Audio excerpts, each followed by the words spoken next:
देखिए 8.1 का 11th question ध्यान से समझिएगा।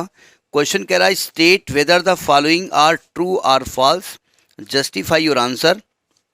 पहले कह रहे हैं कि value of 10 is always less than 1, sine sec A is 12/5 for all values of angle A, cos A is abbreviation used for the cosecant of angle A, cot A is the product of cot A and A, sin theta is 4/3 for some angle theta। क्या कह रहे हैं? इन्होंने कुछ statement दिए हुए और आपसे कह रहे हैं ट्रू है फॉल्स है।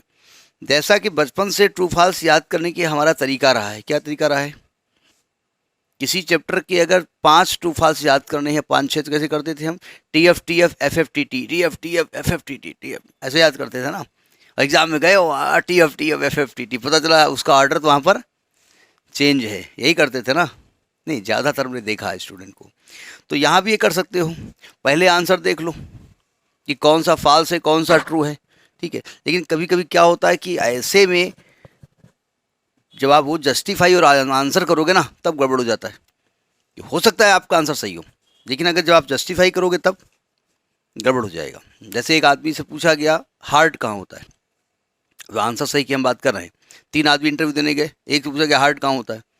एक ने सोचा मजबूत हृदय वाला आदमी, इसका मतलब हार्ट वही होता होगा जो पार्ट बॉडी का मजबूत होता होगा। तो सोचा पैर से मजबूत क्या होगा, तो उसने कहा देखो ऐसा है, उसने कहा हार्ट यहाँ होता है पैर में।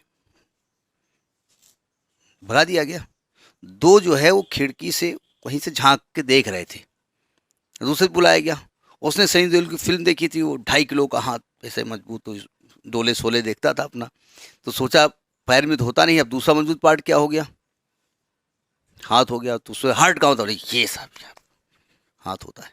उसका भी आंसर गलत था, उसको भगा दिया गया। तीसरा भी झांक रहा था, हम जैसा तुम जैसा जो भी हो।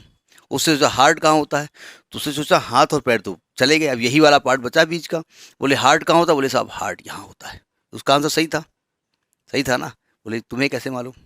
बोले साहब सब एक किडनी का कमाल है। I am having a very strong kidney, I apply my kidney, I give the answer. उसी प्रकार से आपका ट्रू फॉल्स सही हो सकता है, लेकिन आपको उसका आंसर जस्टिफाई करना पड़ेगा। तो जरा इसका पहला पार्ट कह क्या रहे हैं? पहला पार्ट ये कह रहे हैं कि द वैल्यू ऑफ 10A, कोई भी एंगल हो सकता है, ए मतलब एनी एंगल, हम ट्रायंगल बनाने की कोशिश नहीं कर रहे हैं। 10A is always less than 1। देखिए हम जानते हैं, हम एक ट्रायंगल बना ही लेते हैं, हम ट्रायंगल बना लेते हैं और उसका एक एंगल ए दिखा भी देते हैं। और कैसा भी हो सकता है, ये हो जाएगा परपेंडिकुलर, ये हो जाएगा बेस, ये हो जाएगा हाइपोटेन्यूज। तो ये कह रहे हैं जो 10A है, हमने कहा भाई 10A जो है BC/AC होता है, ठीक। It is always less than 1, ये कहते हैं हमेशा लेस देन 1 ही होता है।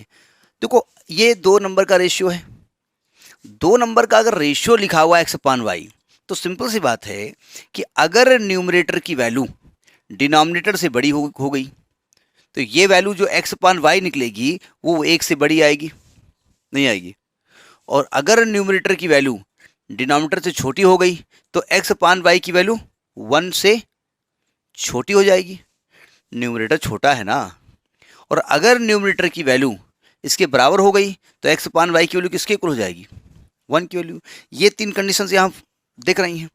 अब बताइए इस राइट एंगल ट्रायंगल में सबसे बड़ी साइड तो यही होती है, लेकिन इन दोनों का रेशियो में क्या जरूरी है कि P की वैल्यू B से बड़ी हो या छोटी हो?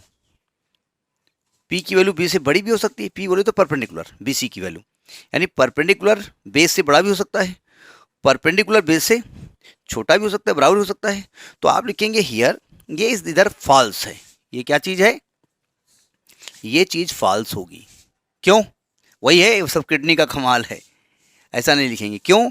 एस BC में as here 3 cases are possible, here 3 cases are possible.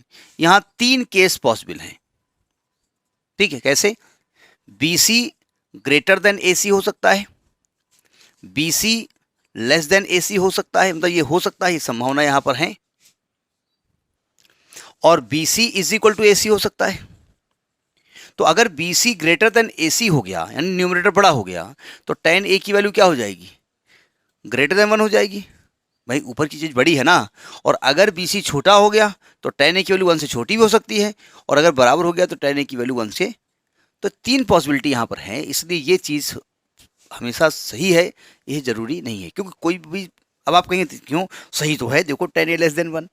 आपसे ऑलवेज की बात होती है, जब कोई स्टेटमेंट दिया जाता है कि H square is equal to P square plus B square होता है, तो ऑलवेज कहा गया ना कि कोई भी राइट एंगल ट्रायंगल हो, ठीक है। तो ये तो पहला पार्ट हो गया। सेकेंड पार्ट क्या कहते हैं, मतलब आपको यहां पर रीजन देना पड़ेगा कि भाई ये ऐसा क्यों है, ऐसा क्यों नहीं है, ये बताना पड़ेगा। सेकेंड पार्ट कह रहा है कि सेक ए, सेकेंड पार्ट कह रहा है कि sec A is equal to 12/5, 12/5 for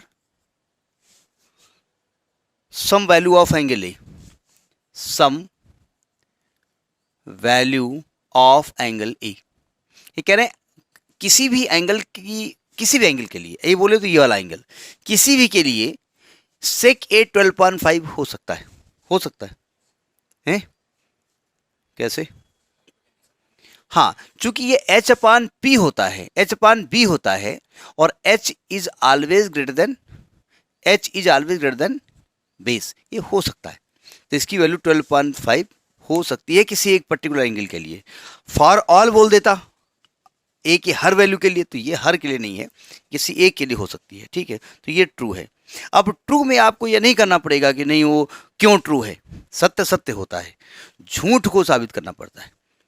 जैसे एक हमने पिक्चर देखी थी, उसमें एक विलन था, वो ऐसे हाथ ऐसे किए, कोर्ट पहुंचा, तो बोले साहब हमको इन्होंने ऐसा मारा कि हमारा हाथ नहीं उठ रहा था, बहुत मारा।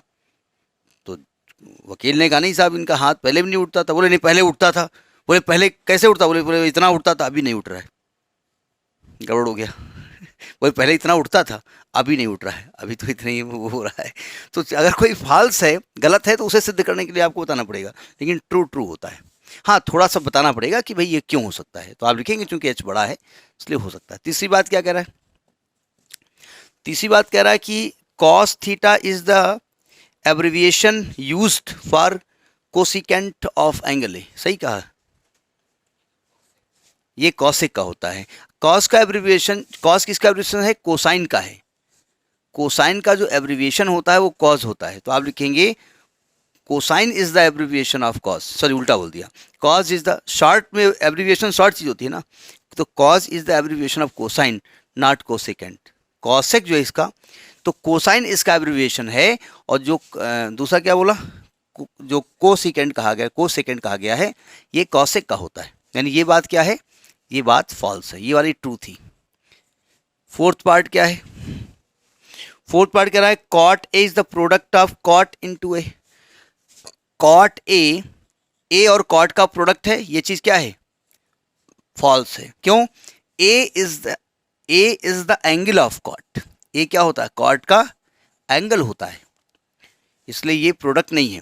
आप लिखेंगे कि किसी दो साइड के रेशियो का नाम दिया गया है cot A. Cot A is the name, cot A उस एंगल का नेम है जिसका रेशियो क्या होता है? पी अपान बी, तो ये गलत है। Sine theta is 4/3 for some value of theta. Sine theta is 4/3, theta की किसी वैल्यू के लिए साइन थीटा 4/3 हो सकता है? नहीं हो सकता है। क्यों? हाँ, चूंकि ये परपेंडिकुलर अपान हाइपोटेन्यूज हो सकता है, तो perpendicular here perpendicular greater than hypotenuse है, so it is not possible, it is not possible, ये पॉसिबल नहीं है। देखिए वैसे तो हम जानते हैं कि साइन कोई भी एंगल हो उसकी वैल्यू -1 से +1 के बीच में होती है, greater equal to -1 lesser equal to 1, इससे बड़ी नहीं हो सकती। साइन की वैल्यू 1 से बड़ी नहीं है और -1 से छोटी नहीं हो सकती, ठीक है। उसी प्रकार कॉज में भी हो सकता है, और वैसे भी चूंकि यहाँ पर परपेंडिकुलर की वैल्यू h से बड़ी है जो कि नॉट पॉसिबल है, इसलिए ये चीज़ फॉल्स है, ठीक है। यानी कि इसका केवल सेकेंड पार्ट ट्रू है और सब पार्ट फॉल्स हैं। और अभी हम एक किताब उठा के आपकी देख रहे थे, सिर्फ अभी यही देख रहे थे कि कौन सा ट्रू है कौन सा फॉल्स है। एक बार देख लिया, अब हमको मालूम हो गया कि कौन सा फॉल्स है, तो अपनी किडनी हमको अप्लाई करने का मौका मिल गया, हमने अप्लाई किया, किडनी का कमाल है, बता दिया। ये आपको उसमें रीज़न देना पड़ेगा, ठीक है। तो this is the end of exercise 8.1।